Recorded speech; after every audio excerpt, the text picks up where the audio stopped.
This is a relay project. Real Talk starts right now. Here's Ryan Jesperson.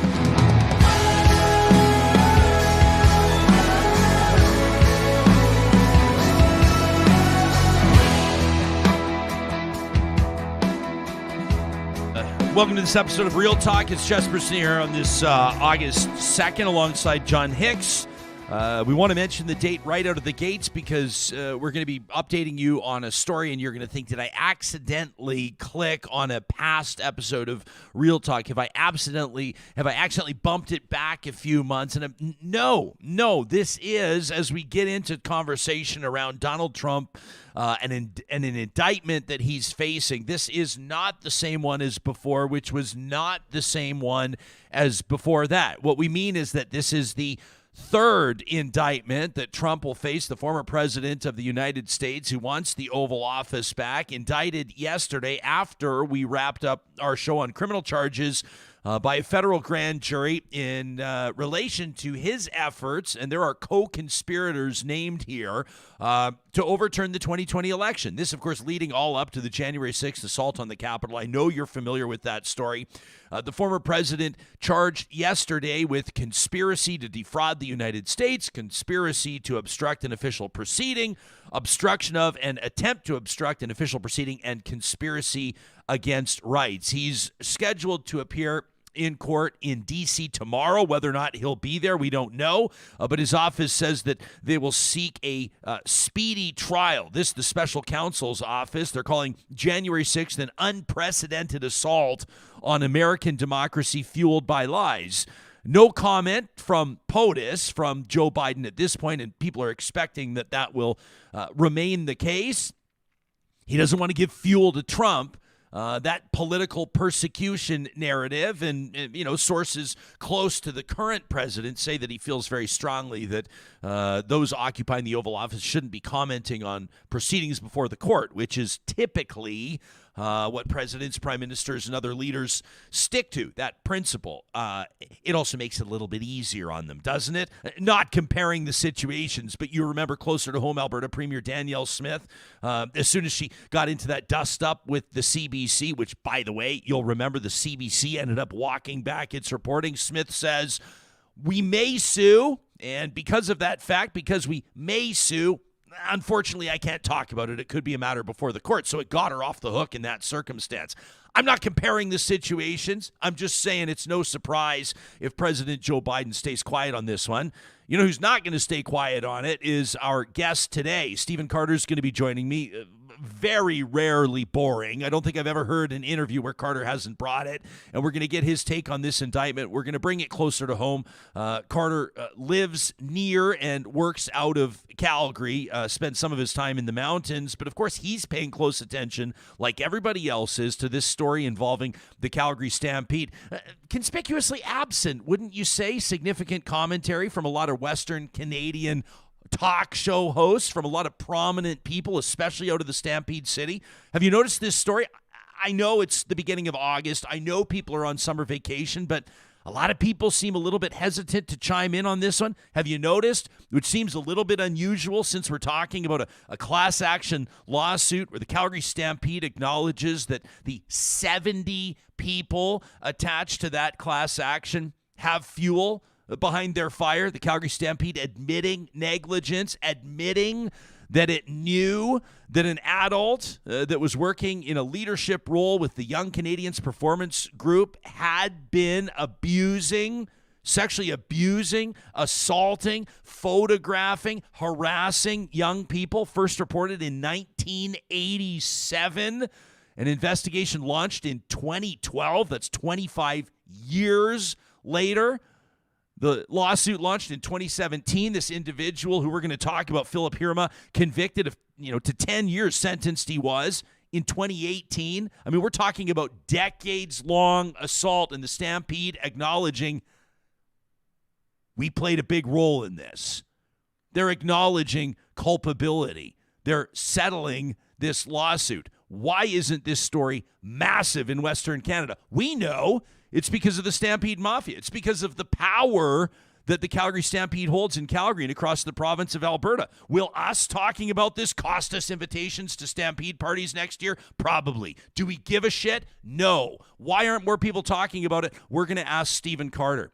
And we're going to get into some of the lighter news stories as well. Coming up in this episode of the show, which is proudly presented by our friends at Rello.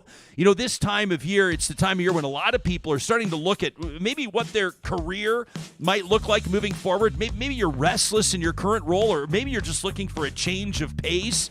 You know, the kids are going to be heading back to school in about a month. Things are going to be kicking back up all around you. People are getting back into their schedules. And right now, while a lot of people have vacation on the brain, not you.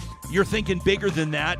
You know that this is the best time of year to take that real estate course that you've been thinking about and start a career that you actually love. Leave cubicle life behind for good with Rello. Rello's online real estate courses are fully accredited to help you get your start, get your real estate license in Alberta. I want to let you know they've just added commercial real estate courses to their offerings, with more courses coming soon. It means that no matter where you envision yourself in the world of real estate, Rello's going to get you set and ready to go. Get licensed the easy way with Rello's convenient, self-paced courses. You can visit rello.ca. That's RELO.ca today to get started. Also wanted to mention in the news, this is a bit of a surprise, to be quite honest with you. You're familiar with Lizzo. Johnny, is it fair to say that she has been, over the past 2, 3, 4 years, when you talk about entertainers that have skyrocketed to popularity, when it comes to performers that have sort of grabbed the public and had the millions of people fall in love with them, Lizzo would qualify. Of course, right? Yeah. Wouldn't you say? Yeah. Also faced a lot of backlash. She's a big advocate for fat phobia and things like that. And the people on the right love to attack her for her free will and nature. But yeah, I would say in terms of streams and downloads, she's in the top 10 there the last 2 years. Yeah, you remember like hockey star PK Subban made kind of an off-the-cuff derogatory comment about Lizzo at a buffet or something like that. Lizzo-sized lunch. Lizzo-sized lunch. He made kind of like, a comment described as fat phobic, and you saw significant, like major backlash to that comment. And it just goes to prove her point. Like, people are still taking shots at just the way people look. Yeah. That was surprising from someone like him too. Yeah. So kind of a weird, well, I don't know if I want to call it weird, but an interesting and attention-grabbing turn of events. It's just been announced 3 of the popular singer, the celebrities, former performers, are actually suing Lizzo, alleging sexual harassment, accusing her of creating a hostile work environment. There are accusations that Lizzo pressured one of them to interact with a nude performer against their will in Amsterdam. And they're saying that the singer, the superstar, has shamed and degraded members of her staff based on their looks and based on their weight. Uh-oh. Isn't that interesting? So NBC News first reported this. This was just yesterday. This lawsuit filed in Los Angeles Superior Court. It also names her dance team captain as a defendant, along with her production company. Dancers Ariana Davis, Crystal Williams, and Noel Rodriguez are alleging that the defendants created a hostile work environment through what they describe as religious, sexual, and racial harassment. They're suing for damages over emotional distress, including unpaid wages, loss of earnings, and lawyers' fees. And it gets into it. It's pretty wild, alleging that they have had been shaming some of their dancers who had premarital sex. They were making fun of other dancers for being, one of them in particular, for being a virgin outside of their production, outside, like off stage in their own time. As a team, there were sort of stories here if they had attended while they were touring in Amsterdam, a strip club, and the lawsuit alleging that Lizzo hosted what she described as non-mandatory after parties, but said that basically those that attended the after parties were treated better by her, had more job security, and had more chances to see their own careers take off. They allege that Lizzo at these strip clubs had invited her dancers, cast members, to take turns touching nude performers This isn't for the kids, by the way. Catching dildos launched from performers' vaginas, eating bananas protruding from performers' vaginas, pressuring her dancers to touch the breasts of the nude dancers, to get on stage, to, quote, take it off. I mean, just really wild stuff. It kind of comes back to that thing, like, your heroes will disappoint you. Always. I mean, if this is true, right? If this is true, you got to say that. Yeah. The lawsuit has been filed in Los Angeles Superior Court, but this is considering the name that she has, aside from her talent, she's obviously a very talented singer. Don't take that away from her at all. But let's say the outside factors on how she has gained so much of the public's adoration. This is a really surprising development. Yeah, it's really bad. Strippers and dildos. Don't threaten me with a good time. But seriously, though, I've always said this. Do not put artists, especially musicians, on a pedestal, because otherwise we'll have no music to listen to. They will all let you down.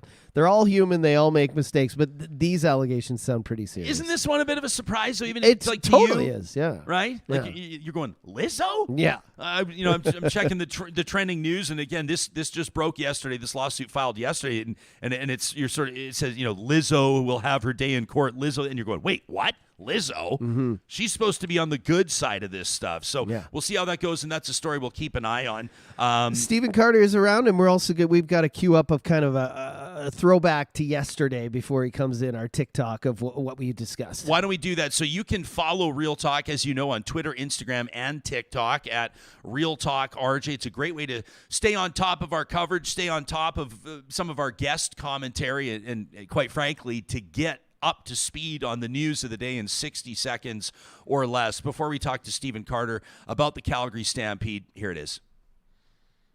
A lot of people feel like it's an attack on them because it's an attack on the Calgary Stampede. That cannot push away the other realities that might exist in an institution as large as that. Same for the Catholic Church. We're not attacking the religion when we talk about sexual abuse in the Catholic Church. We're talking about an ugly, ugly reality. This organization is very powerful. It does provide a lot of economic benefits throughout the city, but that should not take away for the responsibilities that the organization has in ensuring the protection of its employees and the children and youth that work there, that perform there. Folks who also enjoy the Stampede and are supportive of the festival are really concerned with this behavior or the cover-up that has occurred over 2 decades, which is a horrific crime where these 70 victims were victimized. How did this get covered up?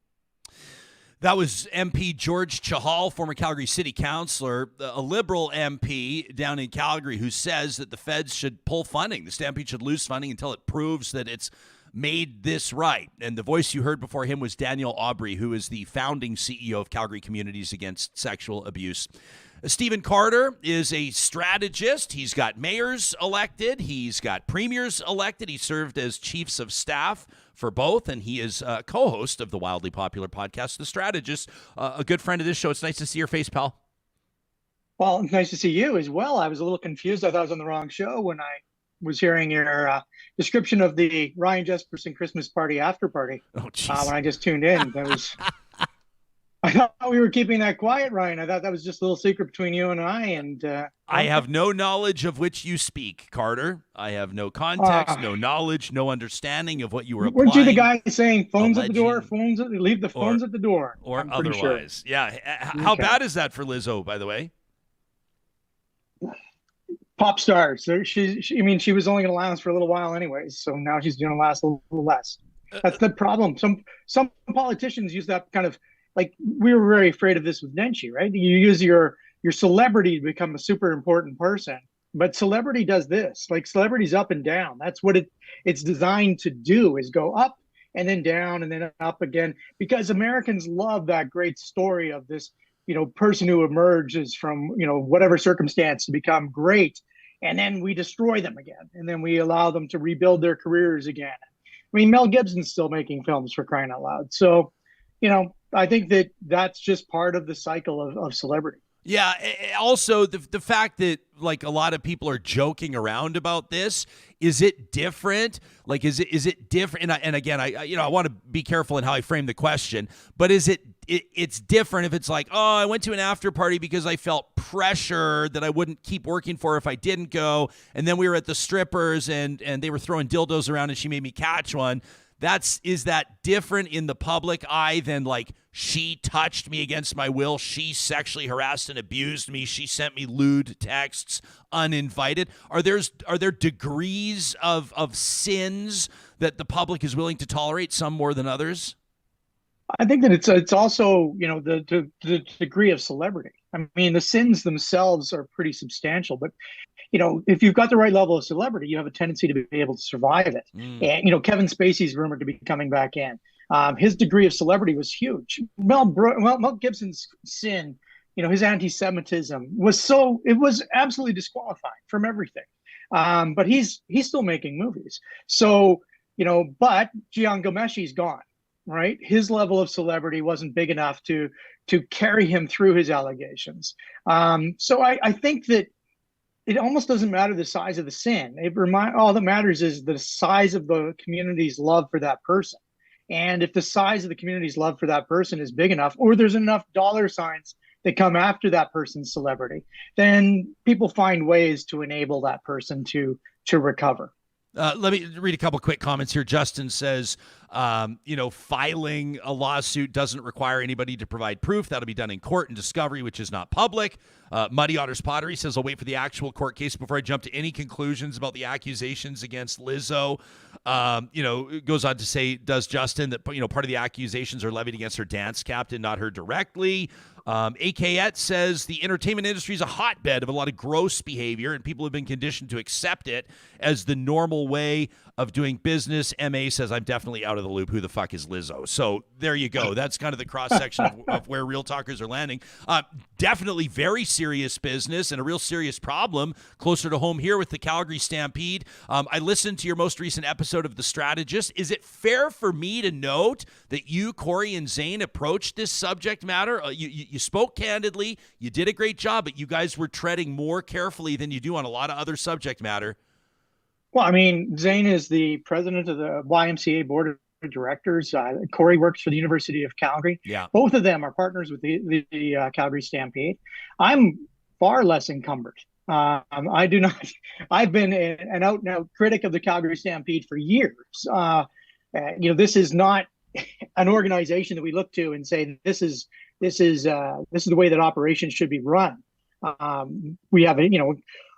We have all kinds of problems that the Stampede sweeps under the rug every single year, and this is the largest of them all.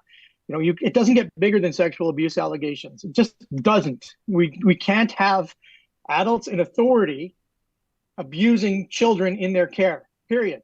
I mean, I think everybody agrees with that. I think that is 100%. Now, this is a conviction, too. So some of those complaints about the Lizzo thing, well, it's only an allegation. This is convicted. This is done. It's over. The Calgary Stampede was party to sexual abuse, period. They can't sue me on that. They can't come after me on that. But I'll tell you something. They can go after organizations, and they do. We call them the Stampede Mafia. They think that they're super important. They think that they're super connected. They think that they're super powerful. They tried to come after Jyoti Gondek in the last election. Jyoti Gondek said, no, this isn't good enough. We need to see more transparency. We need to understand the books more. You're getting all these grants. Where's the money going? They basically pushed her aside and said, you can't talk about that. You're a member of the board. What? So Jyoti Gondek was a member of the board. Did she know about this? Why has no one asked? Right now, Courtney Penner and Dan McLean are members of the board. What did they know? When did they know it? What can they say? What are they being gagged about? Right? This is Mayor Nenshi has been a member of this board, is no longer a member of this board, should be able to speak freely about this. Former Mayor Nenshi has not uttered one word about this, even though he served on the board of the Calgary Stampede and has been a close Stampede ally forever. This is inappropriate. It shouldn't be allowed in our society, but because it's the Calgary Stampede, we're all walking around like we're, trying to get into heaven or something, right? The Catholic Church for years was able to stamp down the abuse that occurred under their watch because they were literally the holders of the keys to heaven, right? Literally. Yeah.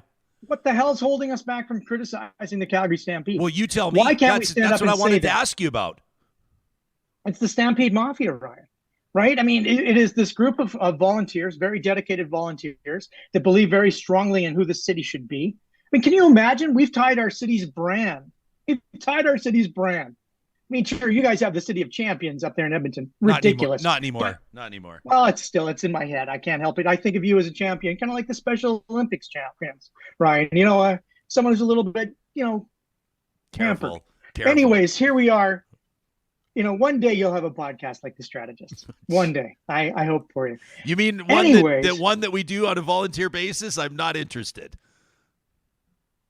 Oh, I get paid now, brother. I heard thousands of dollars. I heard you guys are selling. I've noticed ads on the podcast, by the way. Congratulations. Oh, yeah. We followed the Ryan Jesperson model of completely selling out. Yeah, that's exactly right. Yeah. You can buy our merchandise on westofcenter.ca. Yeah, well, I'm about to do an ad read where I'm going to promote the oil sands and then solar energy back to back. And so if you want to see me twist people up in all kinds of knots, no, you watch I'm good. it happen. But here, let's get. The point of the exercise on all of this is we should be able to criticize institutions that do wrong. We should be able to ask them what the hell they knew and when they knew it. We should be able to ask them to step outside of a simple legal apology that has been uttered and created by their lawyers and ask their leaders what they knew and when they knew it and why they kept it a secret. We should be able to ask those questions. And right now, no one is asking them except Carrie Tate, Gondek, McLean, Penner, Nenshi. Quiet on this matter. Where are the board chairs? Where are the people who led this organization? Why aren't they speaking out? Where the hell is the premier of the province of Alberta? The provincial government has commented on it, only to say that they're not pulling funding. It's a premier festival, which they're not wrong about. They've introduced, Minister Tanya Fur to answer questions about it. It's not like they're ignoring it. They're just, nobody seems to be outraged. And I'm just sitting here going, I'm sitting here even after our show yesterday. And, downloads on yesterday's show were average, pretty good. They were average, but they weren't 500,000. And I'm sitting there thinking, this is a 100-plus-year-old institution that has acknowledged negligence and culpability in a decades-long sexual assault scandal in a class action lawsuit where 70 names are attached. 70 victims, survivors, whatever word you want to use, 70. And if this was like any other organization, Carter, 25 years of abuse, unchecked, unpunished,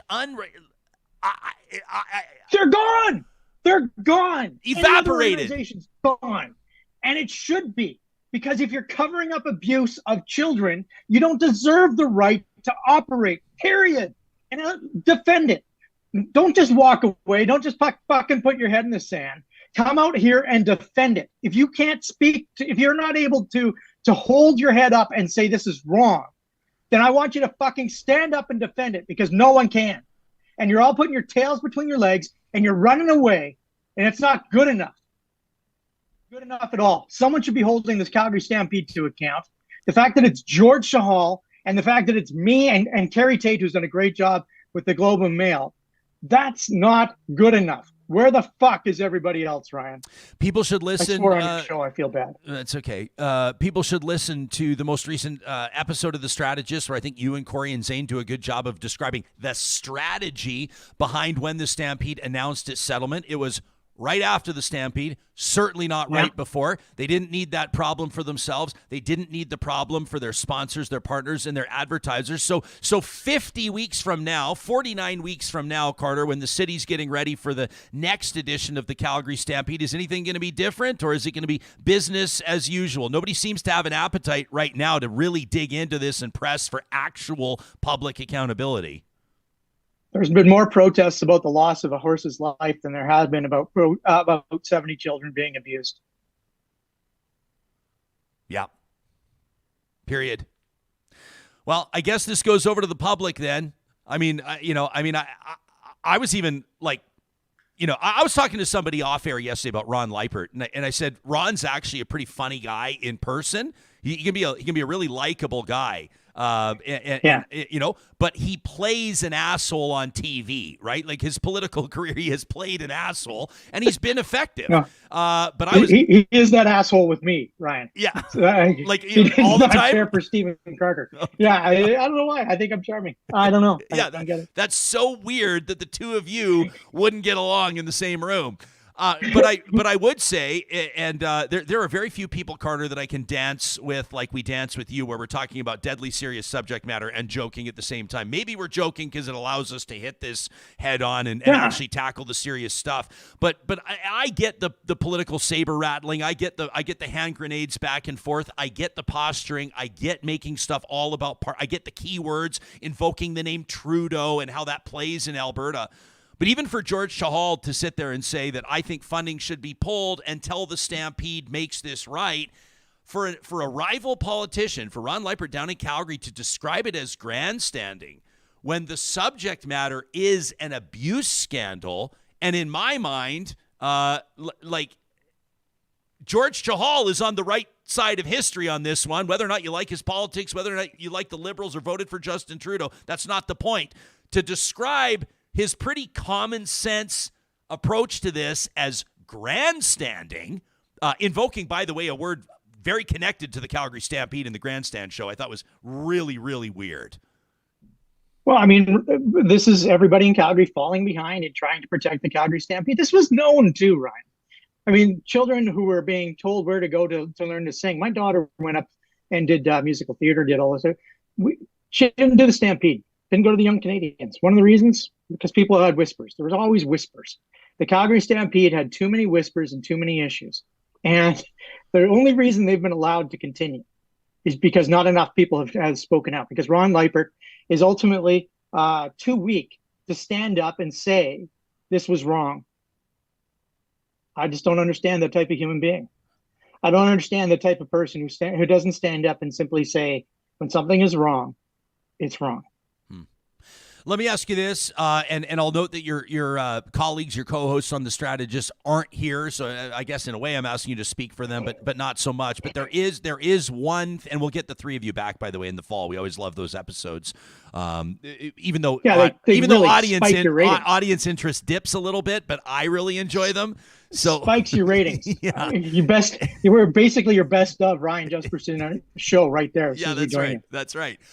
There is a common theme through the most recent Strategist pod talking about this that implies, or even clearly states, that this Stampede board is not the Stampede board that allowed this to happen for many years. Do you personally have any conviction that this iteration of the Stampede board, with new faces, new members, is different and to a certain degree does not deserve or should not be held accountable in the same way as those that oversaw operations for the past 25 years should be?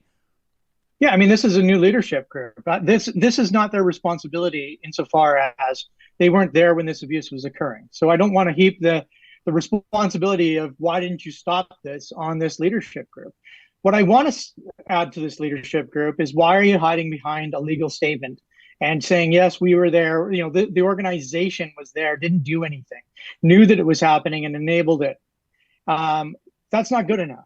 What I want this leadership group to do is stand up, explain how it happened, explain the steps that they're taking to make sure that it will never happen again, allow for some sort of reconciliation with the families that have been impacted and the individuals that have been impacted, who will wear this for the rest of their lives. This is, I want to see an action plan from this level of leadership that moves them forward.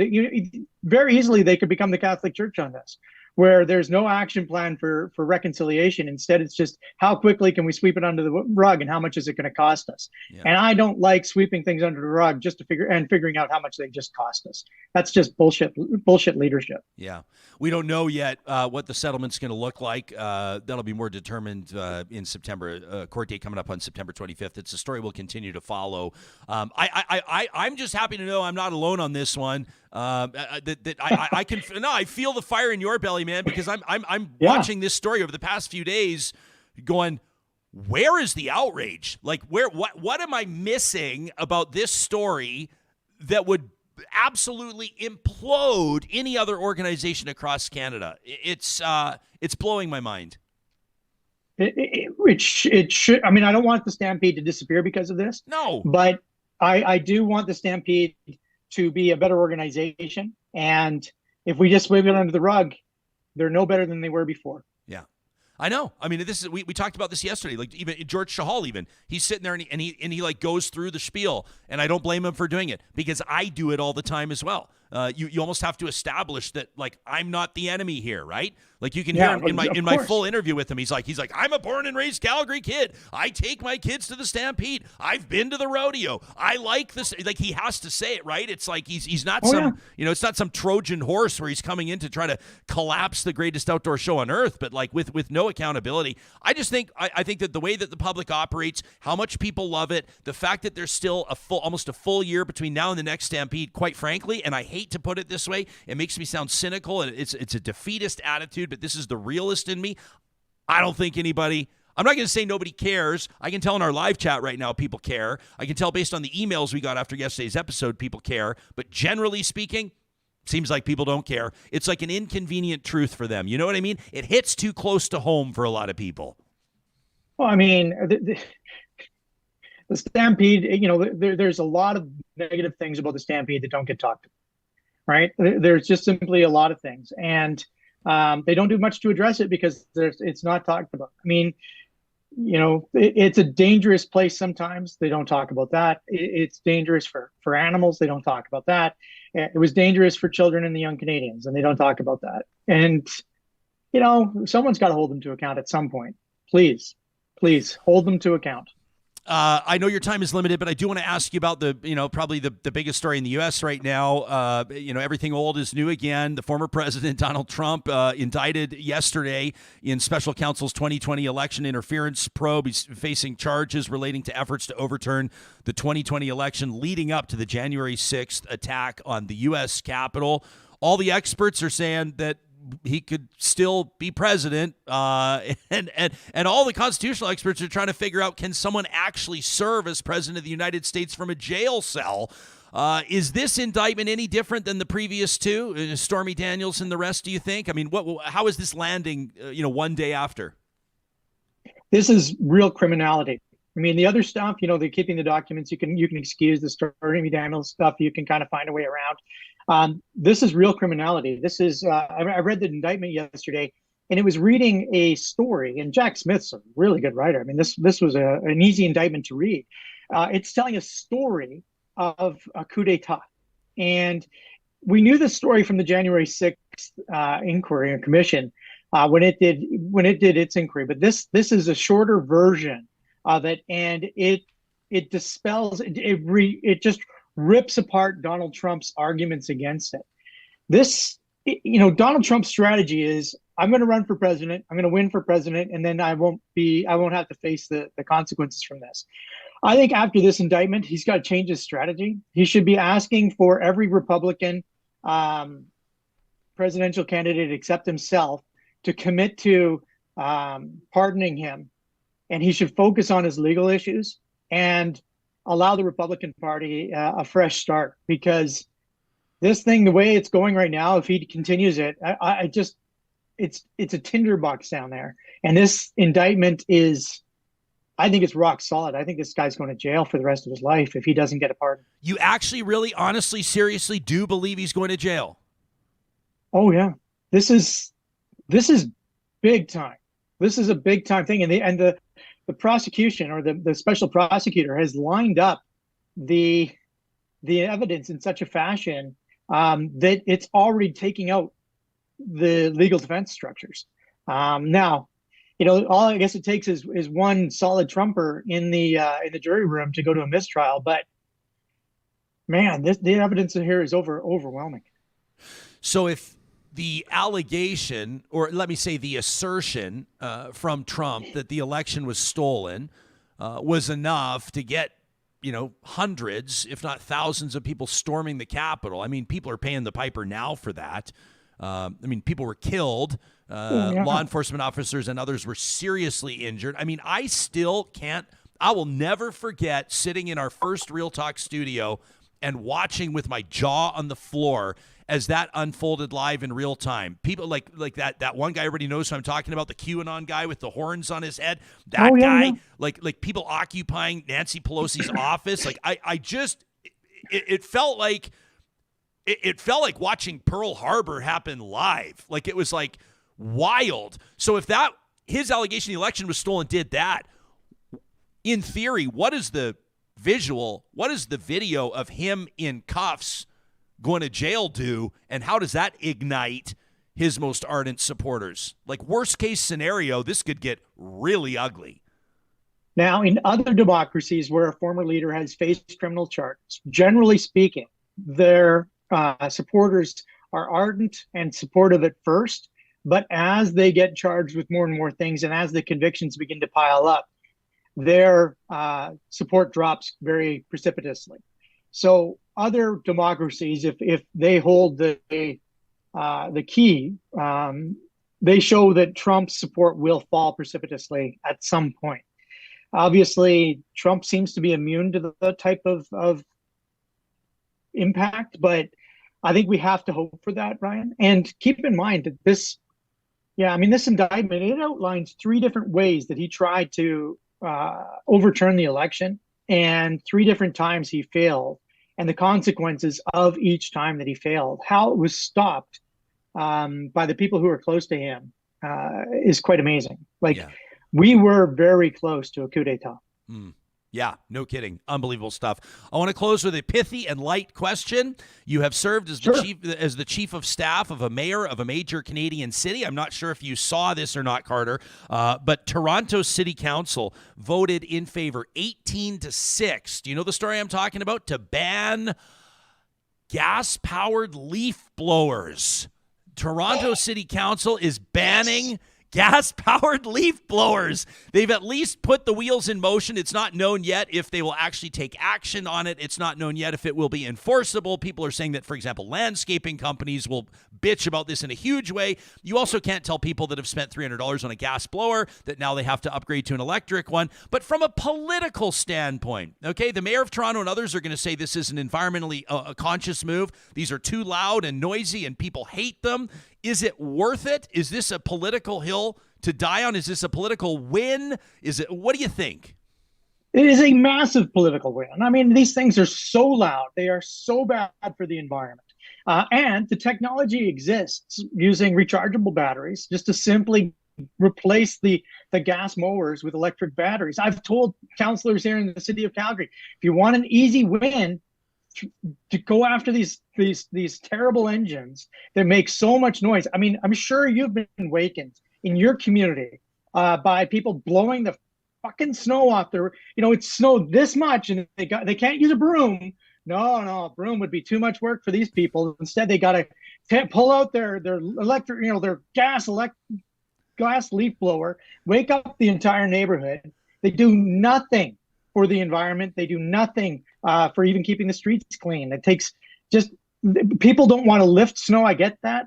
But these electric ones that are available are just as good. They cost just as much now.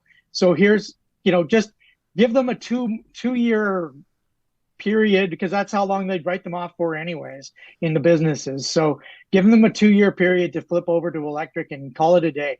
This is something that should be done. It's the same with noisy vehicles. Anything that's disturbing my right to peace and quiet should be dealt with. And the fact that city councils haven't just shows the weakness of city councils. Good on Toronto. Best thing that has ever happened. Be a child who got elected. There you go. Something happened with the Wi-Fi signal. I know you just delivered a punchline and we missed it. Best thing to happen since what? Since Olivia Chow was elected. Congratulations to Olivia. Yeah, that's a big win for her, obviously, and she's. I mean, this is like an early stamp in her tenure, setting the tone, setting the direction. If you want to learn more about what Stephen Carter does, you can check out DecideCampaigns.com. Of course, you can follow him on Twitter. Oh no, you're not tweeting anymore. Never mind. Don't follow Carter. Done on Twitter. I guess you're Gotta done go on into Threads. You were Gotta go to Threads, baby. Yeah, you'll be back on Twitter in 2 weeks, I guarantee. And make sure that you subscribe to and support the strategists on Patreon. We'll talk to you again soon, pal. Thanks for this. Thanks. Talk to you soon. Yeah, you got it. Gas-powered leaf blowers. Carter says it's a big political win. What do you think? Get him out of here. I'm with him, and man, just showing my age. Am I getting old? Because I'm on board with what he said. You know, when I was younger, I didn't care, but now I'm like, stop. Like, we live in a townhouse, and we're at the very end of the whatever it is, and so right next to us is the garbage room, right? Okay. And every Thursday or Friday, I can't remember which, they come in and take the garbage, and they've got to do it at 7 a.m. And I understand. Take the garbage away. It's great. But it is so loud. And often I'm leaving at 7 a.m. too. So my garage is blocked, and it's loud, and I got to sit there and wait. And I'm thinking in my head, I'm like, could they not do this at 7:15? Could they not do it at 9? Could they not do it at noon? Yeah, but I get that. Like, you know, I salute them as I leave. Thanks, guys, because they're doing a service. Man, we are and a so job to old. the city. But listen to us. But I used to not care, and now I'm like the same thing. Some neighbors were, you know, having some drinks in their backyard Saturday across from us this weekend, and they're just so loud. And I look at the clock, and I'm like, it's 10:45. I can't yell at these people. No. But you know, it's just like, keep it down. Keep all of it down. We have a blower, and it's pretty decent. It's a lithium powered one. It's got the lithium battery. The thing that's not great on it is the battery does. I noticed that someone in our live chat right now, Plain Power, says that they have an electric blower and it lasts an hour on their 40-volt battery. Ours doesn't, and it wasn't cheap, but I would say, like, if you're really using it, it lasts maybe 20 minutes or so, and then you've got to recharge the battery, whereas obviously, you know, I have a gas trimmer. I love my gas trimmer. I always wanted a gas trimmer. Ever since I was like, you know, watching the professional landscapers and the people that work in the ditches on the highway and stuff with those like heavy powered gas trimmers. I was always like, I'll know I've made it when I have a gas trimmer. And so I love it. The best part about that, of course, and yeah, it's loud for sure. It is. I won't deny that. But if you need to use it for like 3 hours getting rid of burdock or trying to clear out weeds or whatever it is that you're doing on a bigger piece of property, to state the obvious, you just keep filling the gas tank. It's convenient. And so I think for like landscapers, I don't know, I'm not a pro landscaper. Maybe I'll ask Mike at Eden Landscaping what he thinks about this. You need to be able to have your equipment work for you all day. And I know people will say, well, just invest in a few batteries, have a few backup batteries. Maybe they will. I'm just trying to think practically speaking. I like Carter's suggestion, and this probably is what Toronto Council will do, is you got to set a date where you phase it out. If somebody just bought a gas-powered blower yesterday, they're going to be pissed off about this, right? Of course they are. Do I get a rebate? Do I get a refund? What about shops that sell them? I mean, you'll say, well, then they should just stock more electric. The companies right now must just be like losing their minds. Well, they know they're going to sell more electric ones, I guess. I've always just thought the mentality of the leaf blower is kind of funny because it's the ultimate not my problem technology. It's like you're not raking up the leaves and bagging them, which also seems to be such a weird exercise. You know, everybody has that one neighbor on their lot that has like 20 bags of leaves. Yeah. Like leaves, organic matter that is being put in plastic bags to be hauled to a landfill to take up space. It never makes sense to me. Which turns into natural mulch and fertilizer. Right. So it makes no sense. But the leaf blower has always been hilarious to me because you're just blowing it off it's someone else's problem. It's someone else's problem. That's what I hate about it. Like, you're not necessarily blowing it right onto your neighbor's lawn, but it's going to wind up there the next time. The next time the wind blows, you just blow it all onto the street. Replace them with leaf vacuumers. And then they mulch on the spot. There you and go. Then you dump the mulch into your compost, soil. and you put it right in the garden. Oh, pal, now we're talking. You can let us know what you think about this and other initiatives. I mean, cities and municipalities are making moves like this. We should check in on this. But, like, you know, the city of Edmonton, for example, their 15-cent plastic bag thing. Like, you got to pay 15 cents now at drive-thrus and things like that if you want a bag. And you and I were kind of joking about it when it went into effect. But it's not like... I mean, I am seeing some people post when they go through drive-thrus, like our friends that'll go check out the Dairy Queens in Northwest Edmonton and Sherwood Park, and put it in my hat. You don't want to pay them 15 cents for the bag, so they're just handing you individual items. Right, here's your fries, here's your onion rings. But these are steps. You got to say, well, we got to start somewhere. We got to take steps. Everybody's seeing the floating plastic garbage islands in the ocean. It's horrible. You know, we got to do something about it. But people on the chat here saying first world problems. I want to reiterate. Bless the city workers, the garbage men and women, the garbage people, everyone who does work. You know, they're up at 6 a.m. They're keeping the city and the world running, but just keep it down. Yeah, this is a good point from Michael. I didn't know this, Michael. Thanks for the update. He says, and I'm assuming Michael's chiming in from down in Calgary, says incorrect, guys. He says the city of Calgary requires paper bags for leaves and yard waste, which is good to hear. I mean, I'm not naming names, mostly because I don't know the guy's name, but he lives on our block. And his yard is beautiful. He's out there all the time. His yard is beautiful. But there's like literally 20 plastic bags of leaves stacked up on the side of his house every fall. And I just walk by and I just shake my head, right? Tara Lynn says, hey, regarding leaf blowers, there's a lot of seniors who now have their independence back because they can take care of some of their own snow. That's an interesting point. Okay, there you go. Others are saying basically that, people don't need these. Other people do. Giants for Life says, I use my gas-powered backpack blower and clean the entire block when it snows. So there you go. Giants for Life's block. Their neighbor is gonna suffer when Giants for Life has to give up their gas-powered leaf blower. Let us know. I mean, obviously, we tackled some pretty serious stuff with Carter as well. It's blowing my mind that this, and I don't usually typically say stuff like this out loud. If a story is not as big as you thought it would be, you think either we're not covering it loudly enough or maybe the story is just not that big. I don't think that either are true in the context of the Stampede story, and so this is one that will stay on. You can send us your thoughts. Are we missing an angle on this? Are we missing the point? Send us an email to talk@ryanjesperson.com. All this talk about landscaping. Obviously, I'm going to remind you how proud we are to partner with our friends at Eden Landscaping. I was talking to Mike just yesterday. He's the founder of Eden Landscaping, and obviously he's got a big team that's working for him now. They've got a bunch of jobs going on through the summer months, but that doesn't mean it's too late to get in touch with them and get your project in before, I hate to say this, Johnny, I hate to say it, but before the snow falls.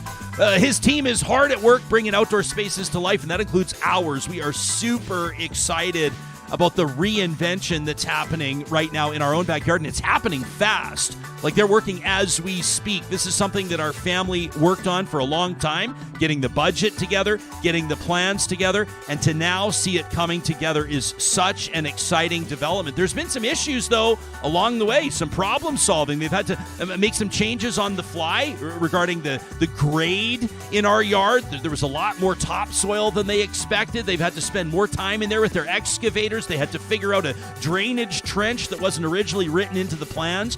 Watching this team solve problems on the fly gives me the confidence to tell you that they can do the exact same thing in your outdoor project. Work with them. Get the ball rolling with Eden Landscaping by starting with a visit to landscapeedmonton.ca. Our friends at Friesen Brothers want to remind you that this is your last chance to enter to win as part of Ivan's Sausage Summer. You can find all the details on their website at friesen.com. That's Freson.com. Ivan Fano was a Friesen Brothers butcher back in Hanna. He created Ivan's Sausage back in 1981. And since then, Friesen Brothers Master Butchers have continuously honed their sausage-making skills, utilizing the freshest cuts of Alberta meat, cured bacon, ham, and their very own signature blend of seasonings. Well, this summer, you have an opportunity to win a special Ivan's Freezer Pack by submitting a photo showcasing how you enjoy Ivan's sausage. Whether it's at home, camping, on the barbecue, or any other method, they're accepting entries at Friesen.com/Ivans-Summer through till August 3rd. So you've got till tomorrow to do it.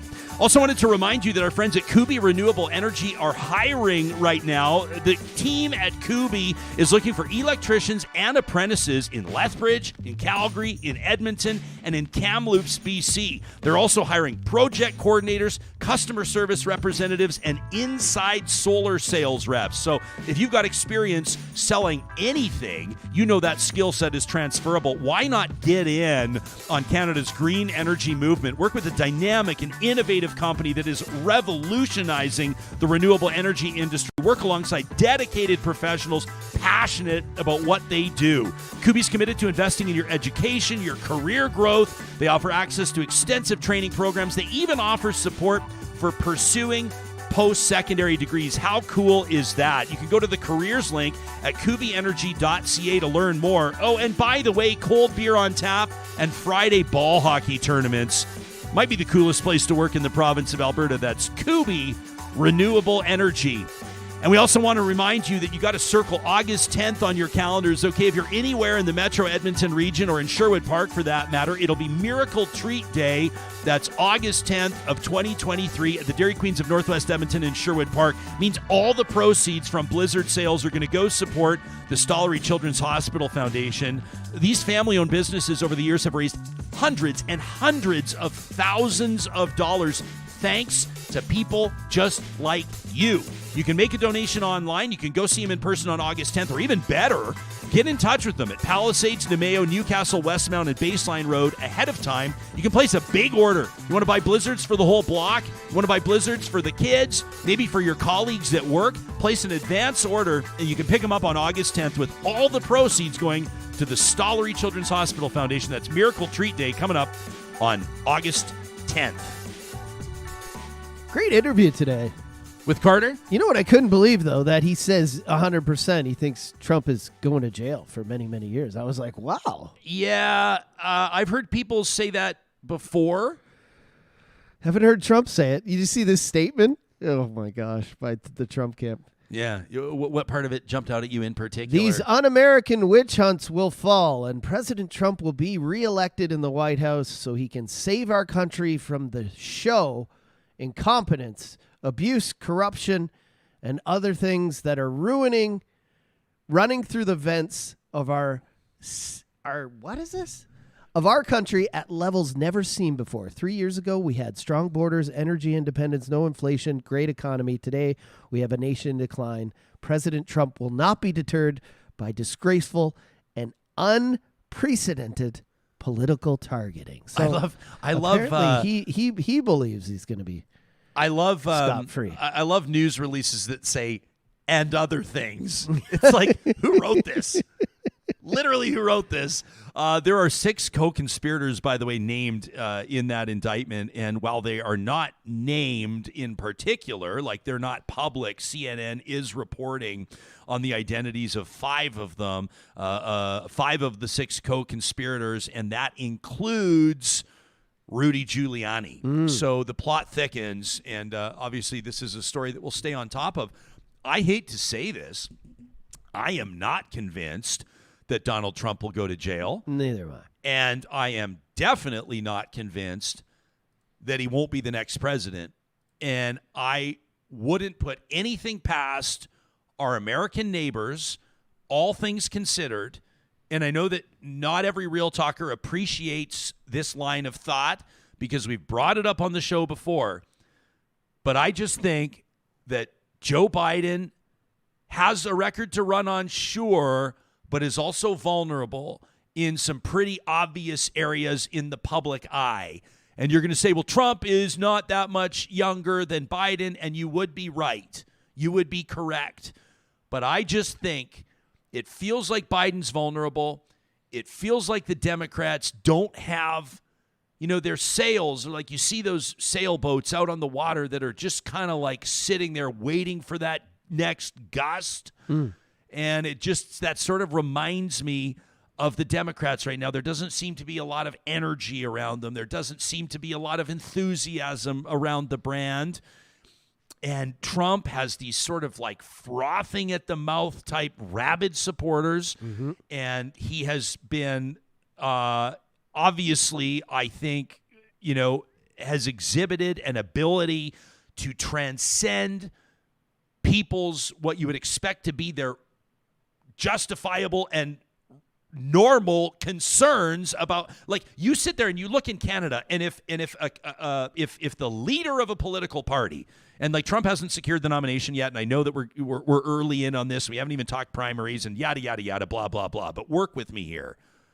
If you had somebody, the leading candidate for the leadership of a political party that could very easily form government, that was facing serious criminal charges, that could very well be on their way to jail, that had orchestrated and encouraged and failed to stop or failed to condemn an attack on Parliament, you think that they would be anywhere close to getting elected? There's not a chance. No way.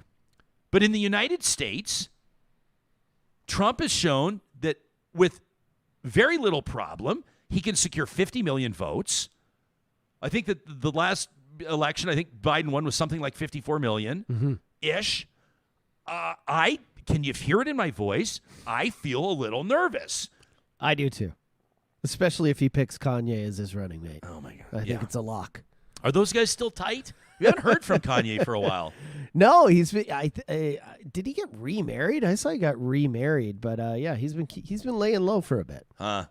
Sue is on our live chat. It's great to see her here. She says, I'm with Carter. Get rid of leaf blowers. Sue says, also, I love my push mower.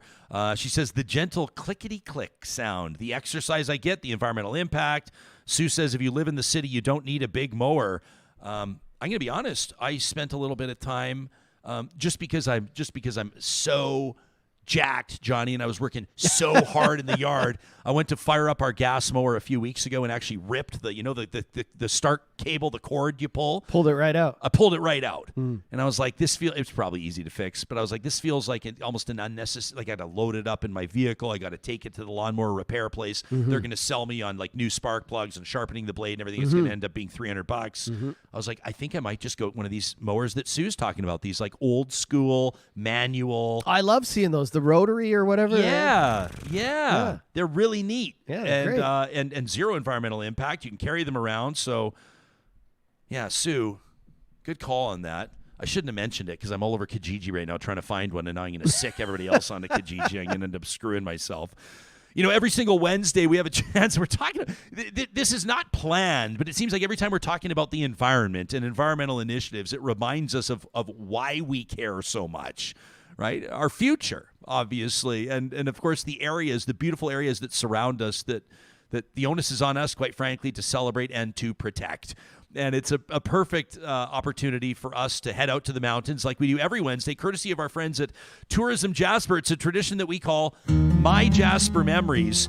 And we wanted to put something on your radar this year. This is really exciting. They've got a new upstart business in town, a new backpacking guide in Jasper. It's called Starry Summit Mountain Adventures, and it's run by the guy who literally wrote a book on the best peaks in the Rockies, and he's now offering guided backpacking adventures through Jasper National Park. So maybe you've been out there before and you've done some car camping, but you're ready to kick it up a notch, or maybe you love hiking to beautiful places, but you don't want to worry about gear, or in the back of your mind, you're a little concerned about navigating the backcountry. Then guided backpacking is for you. The company's backpacking adventures range from 3 days all the way up to 11 days. How cool would that be? You can hit some of the more remote trails like North Boundary or Fiddle River, where you'll likely have the mountains to yourself. There's nothing quite like it. The adventures include guiding, parking, camping fees, food during your adventure, group equipment like tents, sleeping bags, cooking gear, first aid equipment, transportation to and from the trailheads. Basically, you barely have to worry about anything. On each of these adventures, you'd normally hike between 10 and 20K per day, between 500 and 1,000 meters of elevation gain. And, of course, you know, your pack weight will vary depending on the adventure that you've chosen. But using a guide, you can simplify logistics. You can ensure safety. These are certified wilderness first aid practitioners, and you can help yourself learn about the landscape, develop skills with backcountry travel. This is an incredible opportunity, really. And if you've got your heart set on something specific, maybe you saw your friends go somewhere, you've seen or read about a really neat opportunity somewhere in the backcountry in Jasper National Park, but you'd love to have a guide develop that custom backpacking adventure for you, The journey can start today by visiting starrysummit.ca. Guided backpacking and photography in Jasper National Park. How cool is that? Again, starrysummit.ca. And Johnny, just before we wrap up, I did also want to remind everybody that registration's open now and they're selling tickets. Accommodation's going to go quick on this one. Mark your calendars, October 13th to 22nd. The Jasper Dark Sky Festival is back as well. It's a one-of-a-kind annual event with cosmic concerts, fascinating speakers, and supernova-sized experiences, including some real parties. You can check out jasperdarksky.travel for more there. There's a lot going on in Jasper. This is an amazing time of year to get out to Jasper National Park. Make your own MyJasper Memories. This is presented by Tourism Jasper. Kind of a health initiative that flew under the radar this week. Yeah. As of Tuesday, Health Canada is implementing new requirements where manufacturers that are selling cigarettes in Canada are going to have to label each individual cigarette. I saw this. With a health warning. It's printed on the filter of the cigarette, and it's going to remind people of all the realities of the health impacts of smoking. Some of the messages, poison in every puff, which is pretty effective. That's to be honest. That got me. Yeah, cigarettes harm children. Yeah. Cigarettes cause cancer. Yeah. So I kind of think I don't think it's long before the whole cigarette is just it's going to be a paragraph of it's going to talk back read. to you. There's going to be like a little you take a puff and it's like there's like a little speaker in the filter. This is killing you. You're killing yourself with every puff. Cigarettes cause cancer. Yeah. But it's really remarkable. I'm just speaks, and nothing I'm saying here is profound, but to the addictive nature of cigarettes, that despite all of the branding and labeling requirements on packs, I mean, if anybody's seen a pack of cigarettes in the last 10 to 15 years, the images are absolutely revolting. I can think of like the ones showing mouth cancer, showing what it does to your heart and causing heart disease, showing what it does to your lungs. And then there's just the real guilt trip ones too, right? Like the mom that's sitting there puffing on the smoke and her daughter's looking up at her. There's kind of the guilt trips there, but it's amazing. Cigarettes continue to sell in Canada. Yeah, I'll be curious to see if mean, this one makes a difference. This is next level messaging. I mean, smoking continues to decline in North America and Canada. Like in 1965, I was just reading this morning when we were saying we were going to talk about this. Over the past 5 decades, a remarkable reduction in smoking in actually the entire world. But in Canada, approximately half of Canadians smoked back in 1965. Now it's about 1 in 10. So is that because, just general health awareness, or is it because of, the lengths that the government is going to warn people about what it does to your health? I don't know if it does much.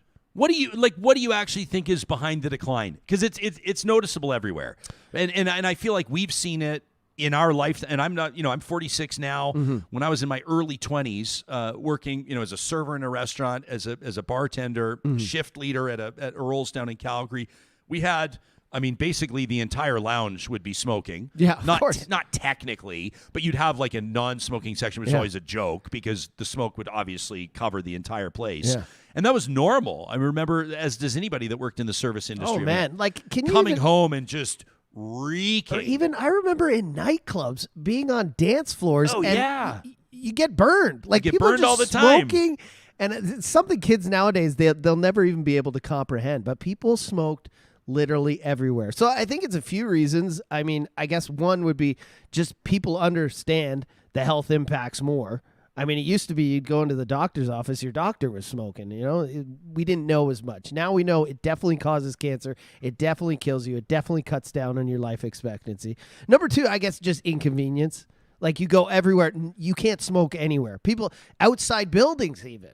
Yeah. Walking down the street, people will look at you, and if you're smoking, I don't know because I don't smoke, but it's very inconvenient now. So I would guess that has something to do with it. I think there is a stigma. A friend of mine smokes. Won't name him because I'm not sure he wants this conversation going public. But we were playing golf the other day, the other week, and he says to me, I said, "How's your love life, pal?" Because he'd been single for a while. I go, "How's your love life?" He goes, "I finally found somebody." And I was joking because he said the word finally. And I go, oh, finally. And I turn around to him and he says, as a smoker, he says it's way harder to find a partner. Yeah. And I hadn't thought about that. And back in the day, And it'd so probably I go, be easy. I go, does she smoke? He goes, oh, yeah, buddy. Like, oh, yeah, buddy. We're darting together. Because he loves his smokes. But so there's that. There's kind of the social stigma. There's the, like you said, it's way less convenient. Yeah. And there's other methods now. Like first of all, there's vaping, which we don't know. I mean, I'm sure inhaling chemicals all day is not better than smoking, but we know it definitely doesn't have, tar, and you can get nicotine-free ones, so we can eliminate some of those things. But there's also like more methods to get off smoking now. There's more help. There's Nicorette gum. There's all these ways that can get you away from it. And as well, I don't think as many, kids are smoking.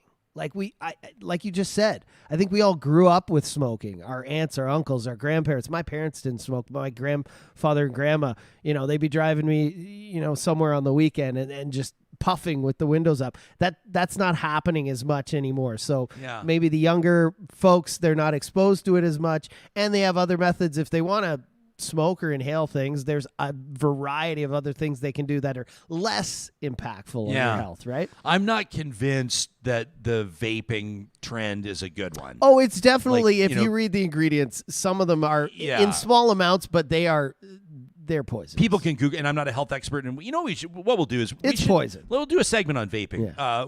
We'll add that to our list. Because people can Google things like off the top of my head, popcorn lung is like one of the things that people can talk about, and we don't totally understand the health implications. You see a lot of young people, like the junior high and high school students, basically, and obviously full-grown adults too, but these are the people that would be smoking back in the day, right? I mean, I remember back at Henry Wisewood High School, circa 1992, the smoke pit out the back doors.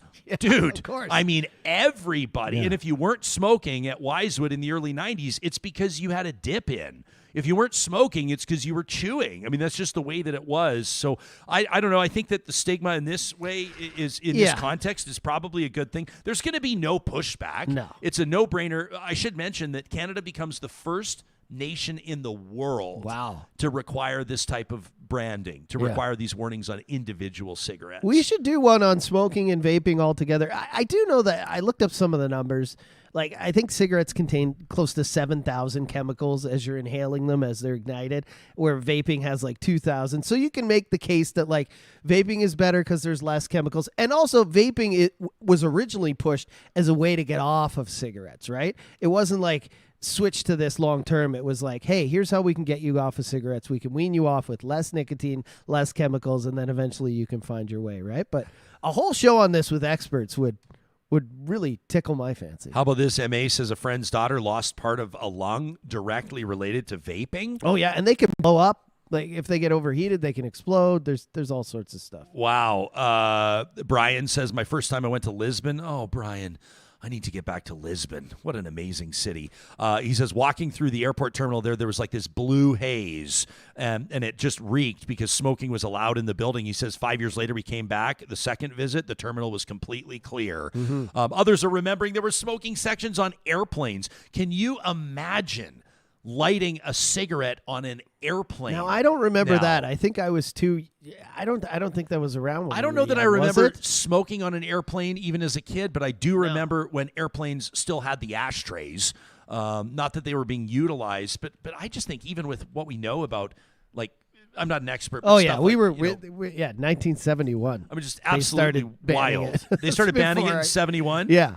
That was. I mean, drunk driving wasn't even illegal until like the 1960s. But it does say by 94 everywhere pretty much had banned it. But it started in the mid-70s. The 90s aren't that long ago, though. No, it's not. I can't imagine being in a cabin. Like, the last thing, I told you this, I had a devastating flight, which caused me not to fly for a while, flying back into Kelowna during the wildfires, and some wildfire smoke got in the cabin. The last thing you want to smell or see on an airplane is smoke. It's just like the most It just seems unsafe, jarring too. Like, do they have, like, what's it, pressurized oxygen and stuff like that? It just seems wild.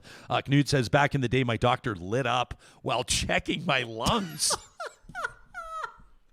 You look at cigarette That's what I'm marketing. talking about. I mean, back in the day, cigarette manufacturers were literally like 4 out of 5 doctors recommend the relaxing pull of whatever brand cigarette. It's just completely wild. But absolutely now wild. those same companies that got rich by giving everyone cancer, they're now all moving into the vape world. So, Yeah. Oh, sure. So that's another reason to kind of, second guess all of that stuff. Yeah, no kidding. We want to get to a couple of emails from you, from Real Talkers. These are messages received to talk@ryanjesperson.com. They don't qualify for Trash Talk. That's coming up tomorrow.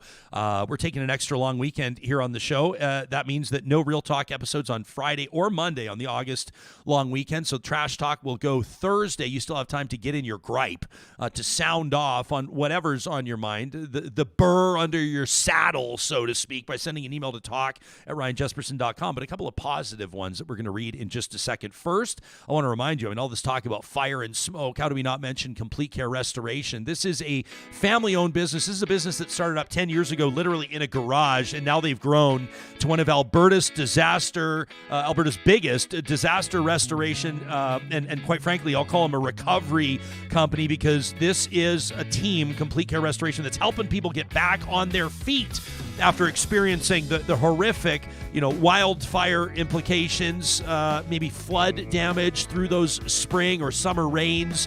You know what I'm talking about. I heard from a friend just yesterday. I feel terrible for them. Their basement flooded. They had some stuff on the floor down there that can't be replaced, and job number one for them right now is to get the drywall done, get that carpet ripped. I mean, what a mess. They're going to get in touch with Complete Care Restoration, because we can give them 2 thumbs up. We've worked with this team, and I can tell you, I've never seen professionalism like we've seen from Complete Care Restoration. If you find yourself in this nightmare situation, check your insurance policy or ask your advisor, your adjuster. Chances are you can choose who does the work, and we recommend that you choose Complete Care Restoration.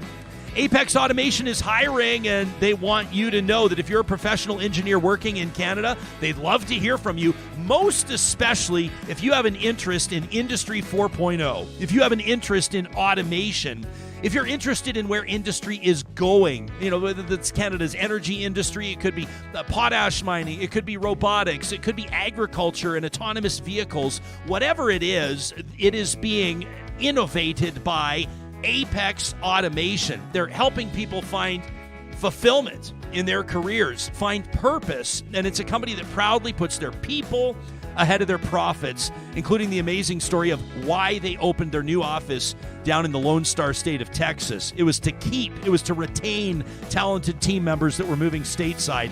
Unbelievable leadership at Apex Automation, and they'd love to hear from you. If you're a professional engineer or soon will be one, if you're in engineering school across the country, it's never too soon to get in touch with Apex Automation.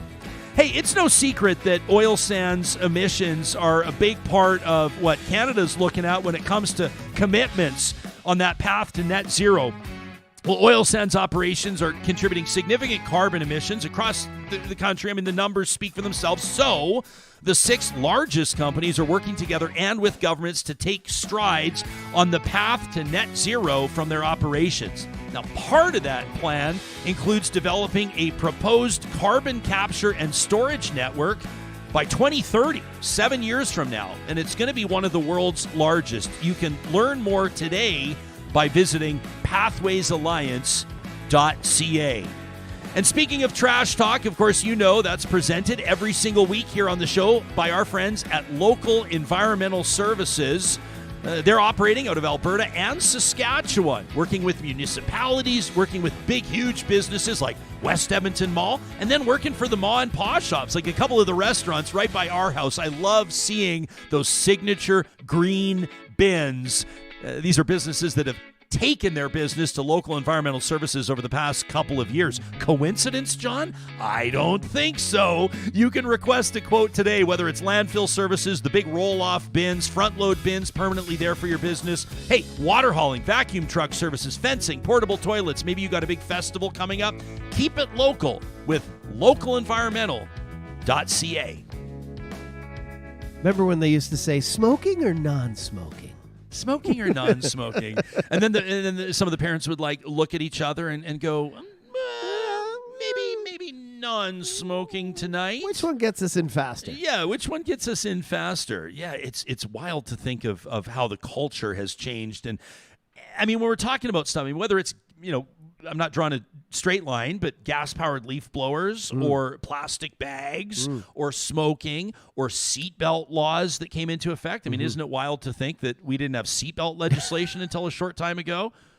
Somebody wants to preserve their right. They want to preserve their freedom to fly through their windshield at 110 kilometers an hour and hit the pavement. Yeah. And this isn't like the most empathetic way to look at that subject, but if you look at the public liability on that with a publicly funded healthcare system, no wonder there's public support for things like seatbelt laws and smoking, as they call them, smoking cessation initiatives, trying to get people to quit smoking, right? Conspiracy theorists, the government's trying to help you live longer. Yeah. It's not the other way around. So you can pay taxes longer, says the cynic. And they also don't want you incurring unreasonable fees on the healthcare system. Yeah, exactly right. You can send us an email anytime, and we mean it when we say that we value your feedback. A lot of time, it's messages from real talkers that are going to put stories on our radar. Shout out to Megan yesterday, who sent us an email about a book, Invisible Women: Data Bias in a World Designed for Men. Amazing, Megan. We got your email, and that's something that we're looking into for a future segment. You can be in touch with us anytime. You can check the Connect link on our website, RyanJesperson.com. We got this one from Jeff yesterday, who took the time to say, after a tough show, we're talking about sexual abuse, sexual assault yesterday with Danielle Aubry out of Calgary and George Chahal, the member of parliament, talking about the Calgary Stampede. Jeff says, what a great topic on the show. What makes me so angry about people blaming drag queens and liberal elites for child trafficking is that it makes it much harder for people like Danielle Aubry on your show, who are really trying to do something about child abuse, to actually do something about it. And Jeff, I think you're right on that. We also got an email from BMJ, and we appreciate this. BMJ wrote in after we talked to Wyatt Sharp. What a remarkable young journalist Wyatt is. 14 years old, and the guy's interviewing like the who's who of American politics, sitting down with the Prime Minister, all the Canadian premiers. No big deal. If you missed that interview, you can check it out from Monday's episode. He talked about basically the word woke and how it's being leveraged and politicized and supercharged by politicians on both sides of the Canada-U.S. border. It prompted BMJ to write in with this, what's this called when something stands for something like NASA or YMCA? What's that called? It starts with an A. You know what I'm saying? Acronym? Is it acronyms? Yeah, thanks, John. I should have checked my dictionary before we got into this. But BMJ writes in and says, woke is good. Okay, and then they created this acronym. W, willing to acknowledge. O, open-minded observation of obsolete behavior and beliefs. K, knowledge. Now that you know what you know, you cannot unknow it. Is that a Maya Angelou quote? I don't know. And E, empathy and education. When we know better, we can do better. So willing to acknowledge, open-minded observation of obsolete behavior and beliefs, knowledge, when you know what you know, you can unknow it, and E, empathy and education. When we know better, we can do better. And then I love this, invoking the lyrics of one of the great songs of all time. Come on, people now, smile on your brother. Everybody get together, try and love one another right now. BMJ signs off by saying, hey, I didn't sing it on purpose, man. Can you take us out to break? Everybody get together. BMJ says, thanks to Real Talk, I have been awoken. Please keep shining the light. That is an amazing email to receive. I mean, what's the opposite? What do you nap? Asleep. Slumbered? Asleep. Drowsed? I've always wondered this. Some people will spit out the word progressive. I'm not woke. Real Talk is a progressive podcast. And I say, well, there's plenty of regressive media out there for you if you would prefer. A lot of people are filling our cups right now, letting us know your quitting smoking stories, which is awesome to know that you're going to be here longer with us. And to those of you that are still hauling on darts, it's not too late to make the change. We love you. We want you here with us. Coming up on tomorrow's episode of Real Talk, we're going to wrap up our podcasting week by bringing back a crew that, well, you've told us you love hearing their takes. It's our group chat roundtable. There's a rumor that Edmonton's going to be moving toward political parties on city council. Some folks have always said the beauty of municipal politics is that it's a no-party system, but is there a plus side? We'll get into it, plus other stories of the day. We'll talk to you then.